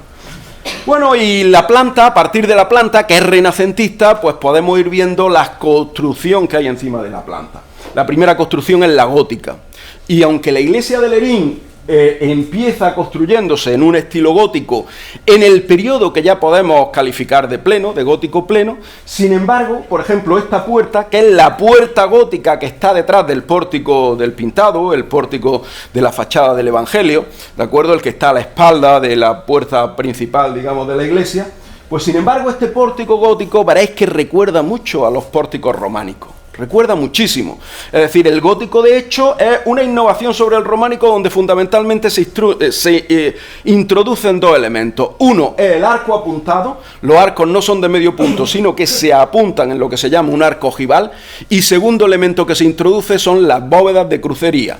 Las bóvedas se cruzan en unos nervios. Esos nervios hacen recaer el peso de la bóveda más directamente sobre las sustentaciones en las pilastras laterales, en los muros laterales, que se refuerzan con arbotantes o con contrafuertes. La de Lerín está reforzado con contrafuertes, como sabéis y habéis visto, y por tanto esos son los dos elementos principales de introducción, digamos, en el gótico. Bueno, pues esta puerta gótica es, aunque se hace en periodo de gótico pleno, es el primer gótico. Es el primer gótico porque los centros, aquí he dibujado los 4 centros de estos 4 arcos. Son una estructura de 4 arcos abocinados que recuerdan mucho a la iglesia románica. Los centros de los 4 arcos, que están muy bien hechos, están prácticamente concéntricos, aquí los veis exactamente, coinciden. Estos centros están muy cerca del punto central. Si estos centros los forzamos a llevar al centro, entonces lo que resulta es un arco de medio punto.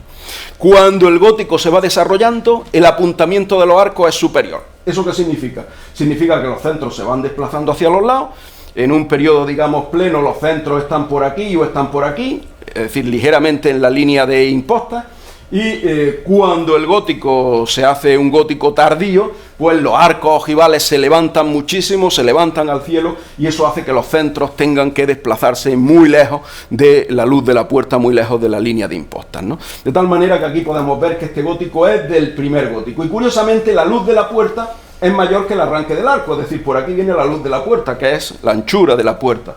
Sin embargo, el arco vendría por aquí. Si el arco continuase normalmente, entonces la puerta sería más estrecha. Es una solución original y francamente no ortodoxa, es una solución singular, ¿no? Donde se ha recortado en la piedra del lateral, aunque se ha mantenido que el arco no fuera el que continuaba por aquí, sino el que continuaba por aquí para mantener la misma distancia con respecto a los otros arcos, ¿no? Aquí tenéis más detalladamente la misma imagen de este gótico. Por tanto, esta puerta es una puerta que constructivamente es del primer gótico, aunque se ejecuta ya en periodo de gótico pleno, ¿no? Y aquí tenéis, pues, por ejemplo, otro de los restos góticos que aparecen en la iglesia, una bóveda de crucería magnífica, una bóveda que está formada por dos arcos góticos ya sí mucho más elevados.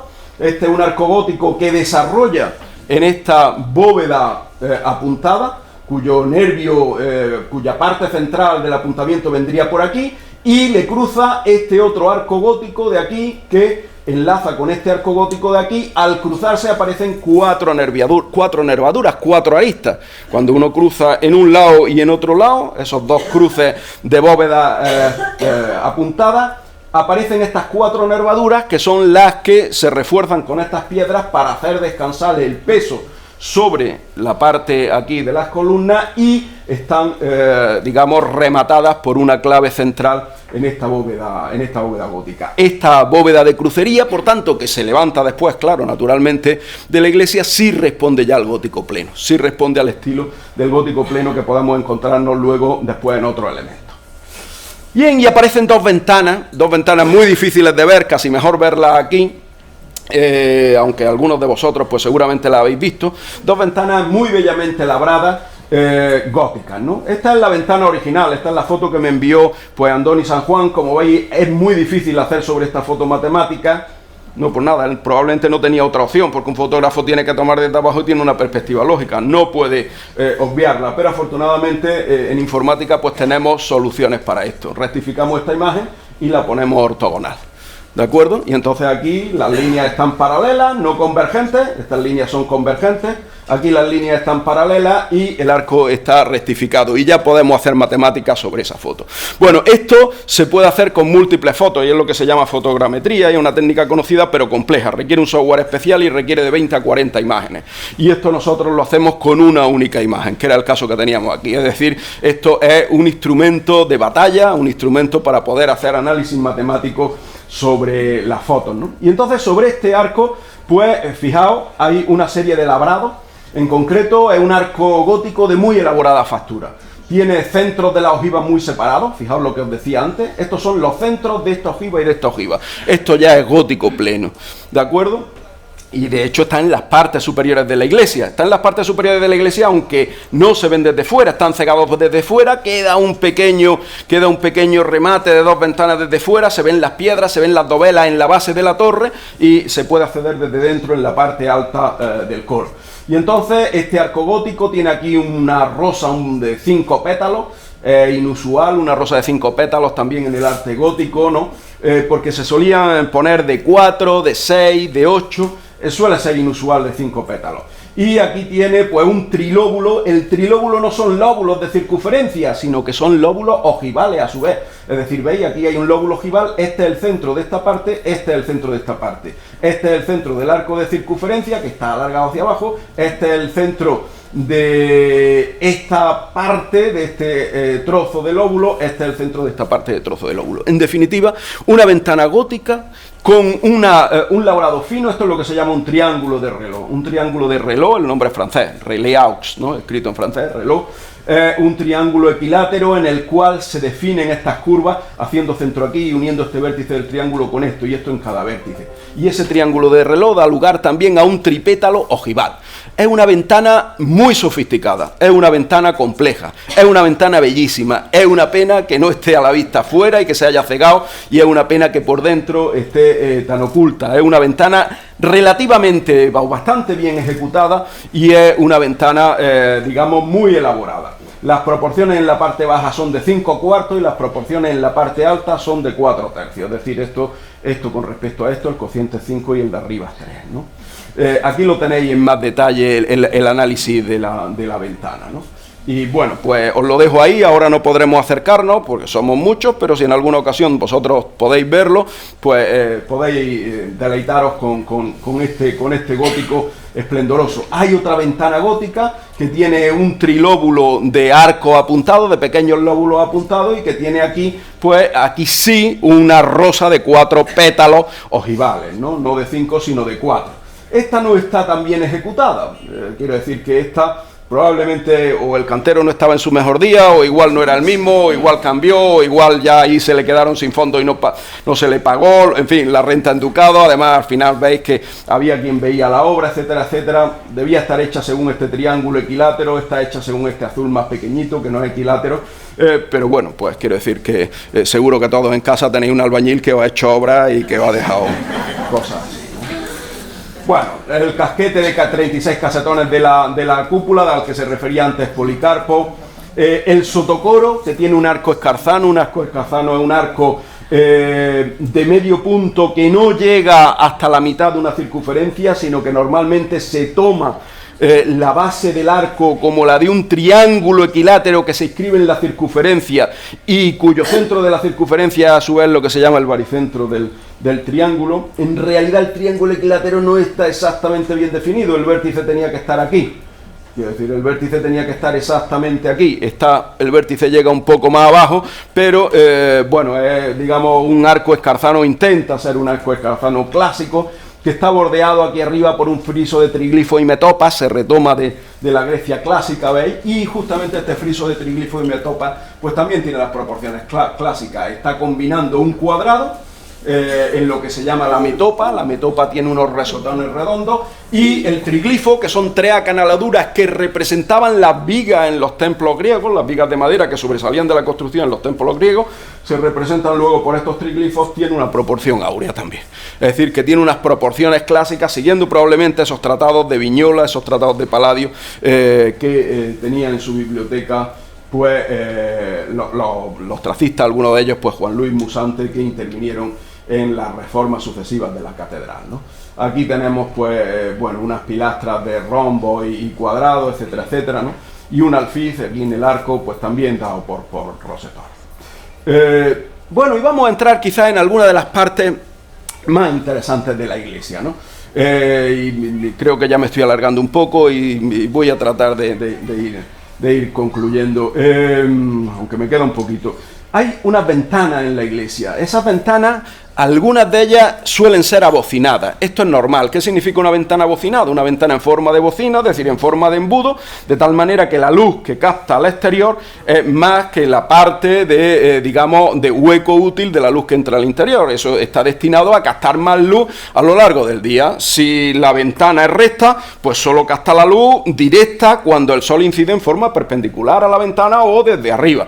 Si el sol se esquina con respecto a la ventana, pues ya la luz no entra directa y entra menos luz en la iglesia. Si hay una bocina, esto permite que la luz entre desde aquí, desde este punto, o esto permite que la luz entre desde aquí, desde este punto, de tal manera que tiene el efecto de embudo de luz, capta más luz, ¿no? Bueno, aquí tenemos una ventana bocinada clásica, también dada por una proporción áurea, como veis, puro renacimiento y barroco. Luego el barroco hereda también la proporción áurea, y un arco de medio punto. Y tenemos una ventana muy curiosa, de la que seguramente habréis pasado miles de veces por debajo de ella, pero quizás no hayáis fijado lo suficiente en la misma. Esta ventana que aparece aquí, ¿sabéis dónde está? Esta ventana está en el muro de la capilla colateral izquierda que da a la calle Mayor. Habréis pasado por debajo de ella muchas veces, y es una ventana que tiene una tipología, una morfología muy singular. Por aquí es recta, sin embargo por aquí hace una desviación profunda. Eso es lo que se llama un esviaje, una desviación grande. Es decir, hace como un embudo muy asimétrico. Pretende captar la luz que le viene por aquí, pero no la luz que viene por aquí. ¿Os habéis preguntado alguna vez por qué es así? Ahora lo vamos a responder. Ahora lo vamos a responder. ¿Por qué esa ventana tiene, mientras tanto os dejo pensando un poquito sobre el tema, por qué esa ventana tiene este grandísimo viaje aquí y no lo tiene por este lado? ¿No? Bueno, pues tenemos ventanas, tenemos la fachada de la epístola que está dada por 3 arcos de medio punto y está dada por unos cuadrados con unas proporciones. Esto es de la reforma barroca ya. En esa reforma barroca se trabajan con proporciones muy definidas. Por ejemplo, los cuadrados que definen los cuerpos laterales son unos cuadrados dados por todos los rectángulos, son 3 medios, es decir, que tomamos un cuadrado de base unidad y este rectángulo es 3 medios de la unidad, es decir, b y media la anchura esta. Este, que es más grande, es b y media también la anchura. En altura hasta la base de la cruz que se levanta decorativa sobre el arco de medio punto y el borde de los pináculos que lo definen, ¿de acuerdo? Este también es 3 y medio. ¿Y cuál es la relación que existe entre este cuadrado rayado aquí grande y este cuadrado rayado pequeño? Siempre son proporciones fraccionarias. El número, digamos, decimal no es bien manejado en el medievo. Lo que es manejado son las fracciones. Y siempre los números fraccionarios nos definen una medida que es posible tomar. 5 cuartos significa que esta unidad se divide en 4 partes y se toman 5 de ellas. Eso es fácil. Y además esas unidades se tomaban con una medida antropomórfica, que solían ser o varas castellanas o codos, es decir, que se tomaban con medidas de este tipo, asociadas al cuerpo humano, ¿no? De tal manera que aparecen cosas curiosas como que raíz de 2, que es la diagonal, si esto lo hemos llamado 1, la diagonal de este rectángulo, define exactamente el punto de este triángulo equilátero que se inserta en este cuadrado grande, ¿no? Es decir, es una fachada concebida, diseñada con una geometría patente en alguna medida, porque está claro que hay una cierta idea de proporcionalidad, pero sobre todo latente, muy latente, cuando se hace el análisis matemático de la misma. Bien, y está dada, ornamentada por 2 columnas salomónicas, como habéis visto. Las columnas salomónicas se desarrollan ya en el barroco y suelen ser una hélice alrededor, pues, de un fuste. Esa hélice que va haciendo esta vuelta tiene un desarrollo tal como este. Este podría ser, digamos, el formato para diseñar una columna salomónica. Diseñarla en ladrillo es fácil, se van girando los ladrillos, cada fila que se pone, cada hilada que se pone se gira un poco, pero labrarla en piedra no es tan fácil. Tiene uno que saber cuál es la curva el lomo prominente. Y el lomo prominente se puede hacer con una cartulina cuya longitud sea 2 pierras, es decir, el desarrollo circular de la columna, la longitud del radio grande de la columna cuando se va a labrar. Se arrolla esta cartulina alrededor y se pinta esta línea alrededor de la columna, y eso da la marca de la hélice, y a partir de la marca central de este lomo de la hélice, se va labrando y se va lijando, limando, afinando toda la parte interna, de tal manera que la elaboración de una columna salomónica pues tiene su interés y está dado por unas reglas muy definidas, ¿no? Las columnas salomónicas suelen tener 5 o 6 pasos que se llaman de rosca. Un paso de rosca está claro lo que es la diferencia entre una vuelta y la siguiente, donde la vuelta siguiente, el punto, vuelve a caer sobre el punto original del que habíamos partido, ¿de acuerdo? Está en el mismo punto, en el giro del arco sobre el que habíamos partido, desarrollándolo en círculo, pues partimos de aquí y el último vuelve a estar aquí encima. Eso es un paso de rosca. Suelen tener 5 o 6. Las de la iglesia parroquial de Lerín tienen 5. En el último barroco, pues ya las columnas, en el último renacimiento, el último barroco, las columnas tienen más bien 6, es posible que alguna incluso 7 pasos de rosca, ¿no?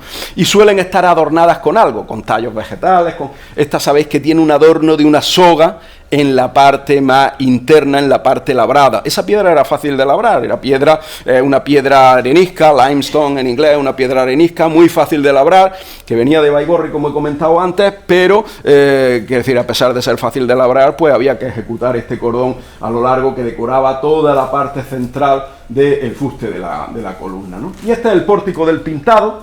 En el pórtico del Pintado también tenemos un estudio fantástico de proporciones. Se llama, ¿sabéis por qué se llama el pórtico del Pintado? Había un cementerio muy cerca que se llamaba el cementerio del Pintado, ya no está, pero estaba muy cerca ese cementerio aquí dentro del pueblo. Y el pórtico se llamaba el pórtico del Pintado, está definido también por 3 cuerpos, una definición muy clásica. Si este le damos 1, entonces este rectángulo es una proporción áurea este rectángulo es una proporción áurea y este rectángulo central es una proporción raíz de 2. La definición va por el centro de las pilastras y este por el centro de la primera pilastra, aunque las pilastras son dobles en las esquinas, ¿de acuerdo? Para dar sensación, una sensación de quizá de más amplitud. Bueno, el cuadrado grande está dado por una proporción que se usa también en muchos monasterios e iglesias en la región. Por ejemplo, el monasterio de Santa María de Huerta, en Soria, tiene una proporción 8/7 en las partes que podemos analizar del propio claustro, ¿no? De tal manera que para obtener la altura, como he dicho, pues raíz de 2 no se conocía, nadie hacía la raíz de 2 en el siglo XVI. ¿Qué es lo que se tomaba? Pues se tomaba una aproximación, 7/5, que es 1,4. Raíz de 2 es 1,414 para los matemáticos, no para las matemáticas, que las veo por allí. Y hay aproximaciones mejores. ¿Cómo se toman? Definiendo recurrencias que son difíciles. Una recurrencia es una función que se refiere a sí misma, es decir, que se mira a sí misma. Una recurrencia no lineal, una recurrencia inversa, y la siguiente aproximación es 17 partido por 12. 17 partido por 12 da 1,416, que ya aproxima raíz de 2 con 2 decimales. Si multiplicamos 17 partido por 12 por 8/7, obtenemos 34/21, y entonces obtenemos una aproximación preciosa al número áureo. 34 partido por 21 es 1690, el número áureo es 1680, se diferencia en menos de una milésima del número áureo. Menos de una milésima. Por tanto, tenemos una precisión grandísima. Bueno, y la torre, que no voy a entrar en mucho más detalle. Bien, vamos a hablar finalmente del último aspecto de la iglesia. El último aspecto de la iglesia, os he mencionado antes esta ventana, que está aquí definida con un abocinamiento lateral muy asimétrico y extraño. Yo he dicho que pensarais acerca de por qué tenía esa forma de embudo extraño, ¿no? La ventana en el viaje de la caña mayor. Hay dos posibles hipótesis. Primera hipótesis: se quería que en algún momento determinado de algún día, de algún año, el sol entrara por aquí para iluminar algún punto dentro. Pero puesto que no se dirige a la capilla mayor, sino que está en una capilla colateral y, digamos, no tiene quizá una simétrica o un punto muy claro, y hay muchos días del año en los que puede entrar por ahí el sol, pues no parece que esa pudiera ser la razón mejor. Pero hay otra segunda hipótesis: se intentaba optimizar la entrada de luz del amanecer en la iglesia durante un periodo extendido. Es decir, se trataba de hacer efecto embudo. Cuando el sol sale por aquí y levanta sobre el horizonte, el sol entra por aquí. El sol entra por el este exactamente el 21 de marzo y el 21 de septiembre, en los equinoccios de primavera y otoño, y el sol se desplaza hacia el norte en los solsticios de verano y se desplaza hacia el sur en el solsticio de invierno. Bueno, hay que medir entonces el ángulo de esta ventana. Habría que disponer de mejores herramientas. Yo he podido medirlo con un móvil y una brújula de un móvil desde la calle, y por tanto una medida aproximada. Habría que tener una escalera, subirse, llevar un elemento de medición de ángulo y ver exactamente cuál es el ángulo. Pero entre 35 y 40 grados sobre el este he medido que es el viaje de esta ventana, es decir, la desviación que hay hacia el este, pero no tiene hacia el oeste la ventana. ¿Por qué entre 35 y 40 grados? Bueno, pues para eso hay que examinar el recorrido del Sol en Lerín. El recorrido del Sol es distinto en cada sitio, depende de la latitud. Y el recorrido del Sol en Lerín resulta que aparece aquí en el solsticio de verano, aparece desde el este, se va hacia el norte, como he dicho antes, este círculo rojo, este sector circular rojo. Lo siento por la persona ciega que no puede estar viendo estas fotos, pero es difícil explicarlo para todo el mundo sin imágenes, ¿no? Entonces, el recorrido del Sol iría desde aquí, en el solsticio de verano, hasta aquí. Esta sería la puesta de Sol. Y este sería el recorrido del Sol, este sería el círculo, el sector amarillo, la de salida del Sol en invierno. Bueno, y eso ocurre en cada sitio con una determinada graduación. Por ejemplo, en Granada, ese recorrido va de los casi 60 grados desde el norte, pero en Lerín no es desde los 60 grados desde el norte, es desde los 55, algo grados. Hay que calcularlo. Y para calcularlo, pues hay que utilizar una de las muchas aplicaciones que hay. Bueno, pues yo he mirado varias aplicaciones, me he descargado una.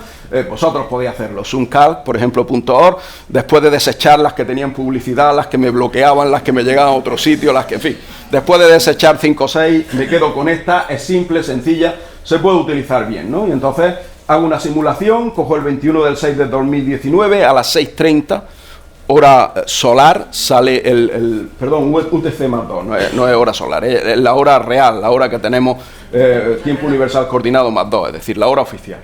Y a las 6:30 sale el sol, y yo lo pongo que salga el sol y me indica, en el móvil me indica que el sol sale con este ángulo. Naturalmente el móvil no me mide el ángulo porque no está pensado para eso.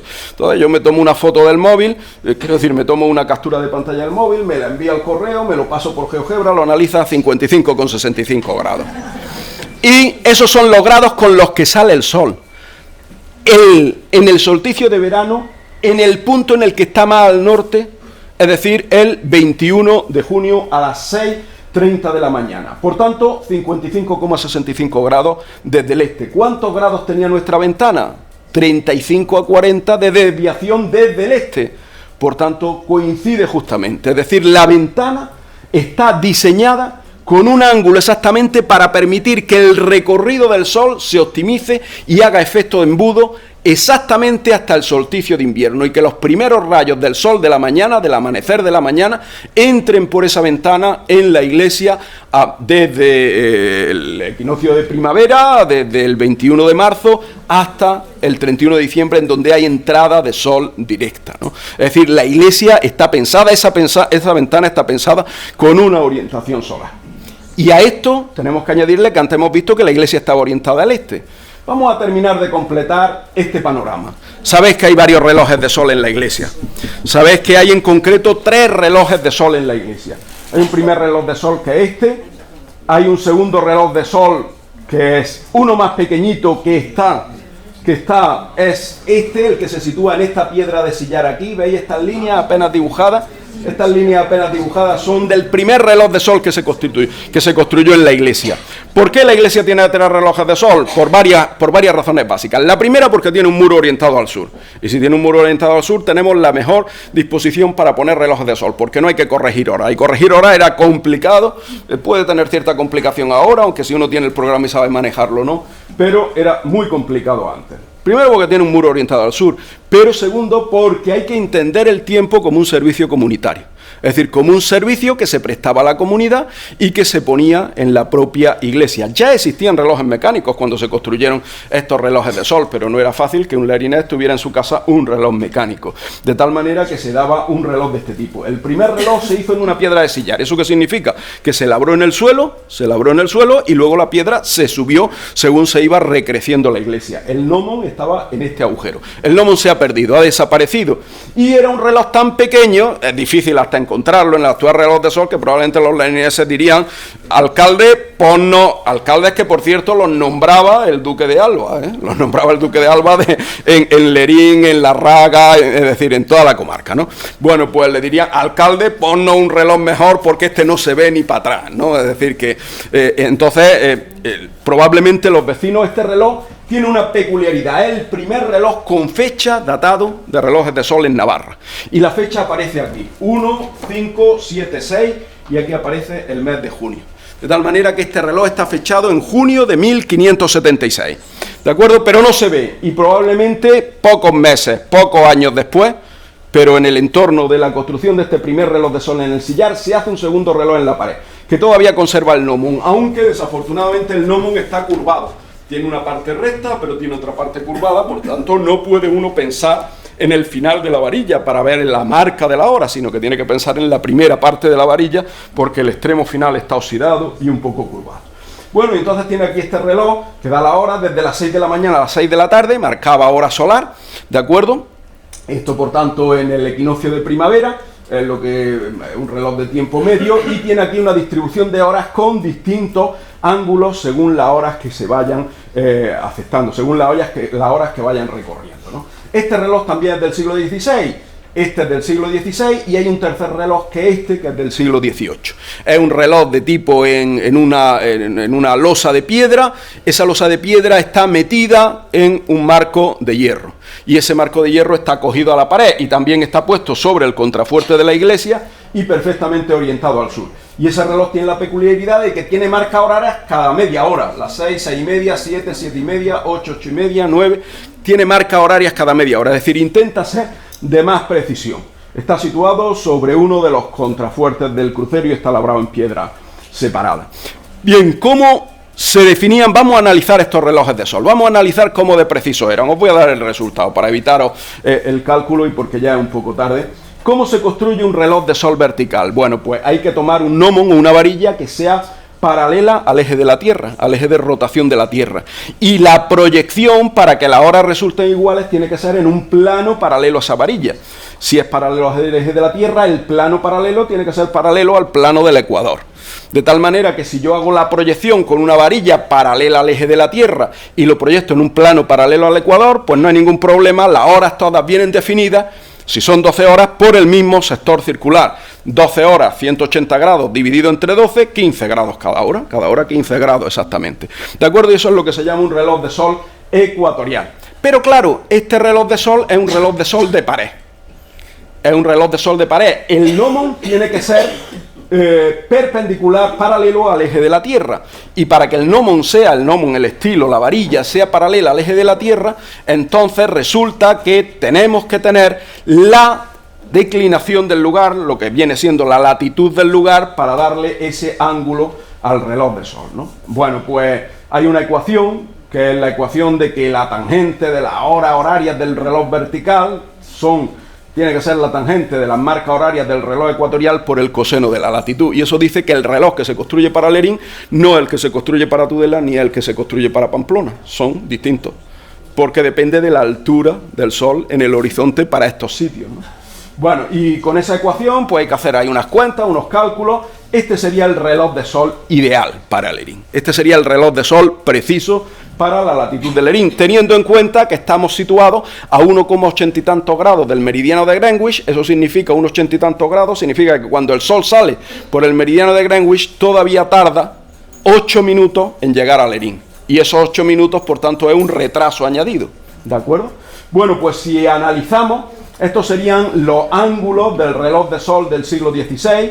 Veis que por los lados son 19,3, 19,2, 16, 11,9, 11,2, 10 en el centro, 11 y por aquí parecidos, simétricos. Pero el reloj está dado por una banda rectangular y se hace coincidir una marca horaria justo con la esquina del borde rectangular. Es decir, hay una desviación de concepto, una desviación metodológica para que queden aquí 3 horas en este lado, 3 horas en este lado y 6 horas en el lado de abajo, y se hace coincidir con un rectángulo.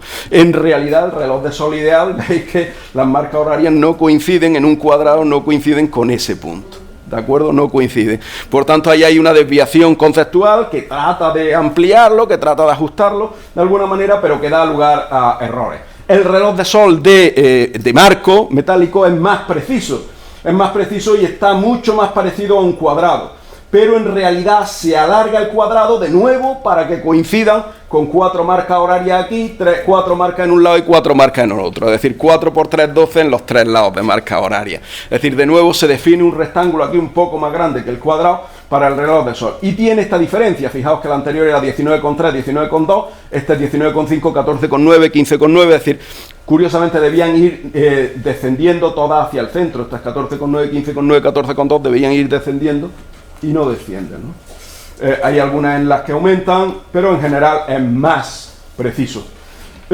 Bueno, y el gnomon tiene que tener la latitud de Lerín, tiene que tener con el ángulo vertical de la pared 90 grados menos la latitud para que sea paralelo al eje terrestre, es decir, como la latitud de Lerín es 42 grados norte, 42 y pico grados norte, pues sería 47, 42, 90 menos la latitud, la diferencia del gnomon. Tampoco he podido medirlo con precisión porque habría que coger una escalera, subirse arriba con un instrumento y medir la varilla del gnomon, ¿no?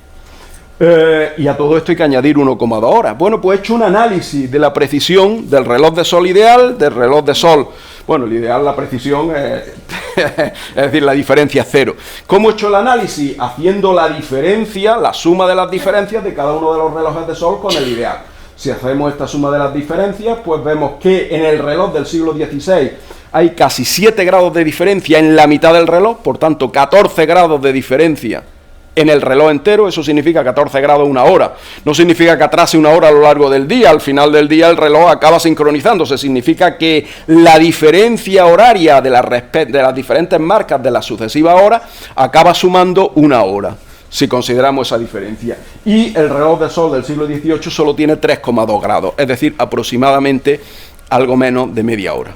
Y de hecho yo ayer estuve haciendo una prueba, miré la hora del reloj de sol del siglo XVIII, aproximadamente me atrasaba 15 minutos a la hora que lo miré, es posible que a otra lo adelante o a otra igual coincida, a la hora que lo miré atrasaba 15 minutos, y el reloj del siglo XVI atrasaba algo más de 25 minutos.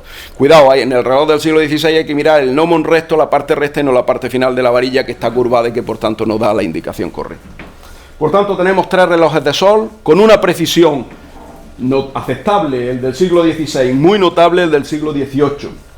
Y bueno, y esto ya le dejo tarea a la alcaldesa para el año que viene, porque quiero decir, este reloj del siglo XVI, la foto que tiene no es esta que yo he puesto aquí, que es una foto frontal. La foto que tiene es esta, con una farola delante. Son farolas que sabemos que emiten poca luz y que efectivamente son más adecuadas, pero quizás no debiera estar ahí encima del reloj. Quizá debiera estar en el contrafuerte de la esquina. Yo pienso que no será muy complicado coger unos metros de cable y ordenar una instalación, porque es un reloj de sol que realmente, acabo en un segundito, que realmente merece la pena conservar. Es de los mejores ejemplos de relojes de sol, una pared que tenemos en Navarra. Y este otro reloj tiene un problema, tiene el problema que se llama la enfermedad de los relojes de sol con marco. En los diferentes coeficientes de dilatación del hierro y la piedra hace que el hierro dilate más en verano con el calor, y al dilatar casca la piedra y por tanto pues digamos le entra esta especie de lepra a la piedra que hace que se vaya comiendo. Bueno, es una enfermedad que se puede evitar con una restauración adecuada. Hay que contactar con expertos, naturalmente, y hay que contactar con personas que puedan hacer esto, porque también creo que merece la pena conservar este reloj de sol que se está deteriorando tanto por la parte del marco, que realmente, pues si sigue así, con estos calores que hemos sufrido estos días, se puede perder en unos años, ¿no? Y quizá un panel informativo abajo, anclando en el suelo, diciendo por qué hay 3 relojes de sol en Lerín, contándolos, diciendo cómo se construye el reloj de sol ideal, cuál es la declinación de Lerín, cómo se tomaban, pues quizás sea un atractivo más para ligarlo con Lerín Tierra Estrella y para ligarlo como un elemento de turismo científico en Navarra. De tal manera que la iglesia de la Asunción también la podemos ver como un dispositivo solar. La nave principal y el crucero están definidos por la orientación este-oeste, la ventana con esviaje tiene un propósito claro: permitir la entrada de sol justamente al amanecer durante todo el año, con la posición límite del solsticio de verano. El solsticio de verano es el que marca esa desviación de la ventana. Y en tercer lugar cuenta con 3 relojes de sol en el muro sur. O sea que la iglesia podemos verla, por tanto, como un instrumento también científico, como un instrumento de ciencia, como un instrumento solar. Y no deja de ser curioso, disculpad la resolución de estas fotos, no las tenía mejores y solo las he encontrado en internet, pero no deja de ser curioso que en el coro, estos son imágenes de bajorrelieve en el coro, en la sillería del coro de la iglesia de la parroquial de Lerín, aparezca un bajorrelieve con un sol radiante aquí a la izquierda, quizás hace alusión a la iglesia efectivamente como dispositivo solar. Y aparece aquí un relieve de un hombre con un catalejo en la mano, manteniendo un catalejo en la mano. Caramba, no sé si es casualidad o es premonición, o es que ya estaban pensando que 3 siglos después íbamos a venir en Lerín Tierra Estrella. Es más, este hombre con catalejo, yo si le miro atentamente a la cara, me recuerda a alguno de los astrónomos que suelen ser habituales en la jornada de Lerín Tierra Estrella, si no fuera por, claro, el perfil que quizás aquí es un poco más estilizado, ¿no? Así que aquí hay una clara premonición en la iglesia, ¿no? Podemos quizá también tomar pues buenas imágenes de esto y tratar de añadirlas a nuestros programas de Lerín Tierra Estrella 3 siglos después de que fueran labrados en la sillería del coro en madera, ¿no? Bueno, pues muchas gracias.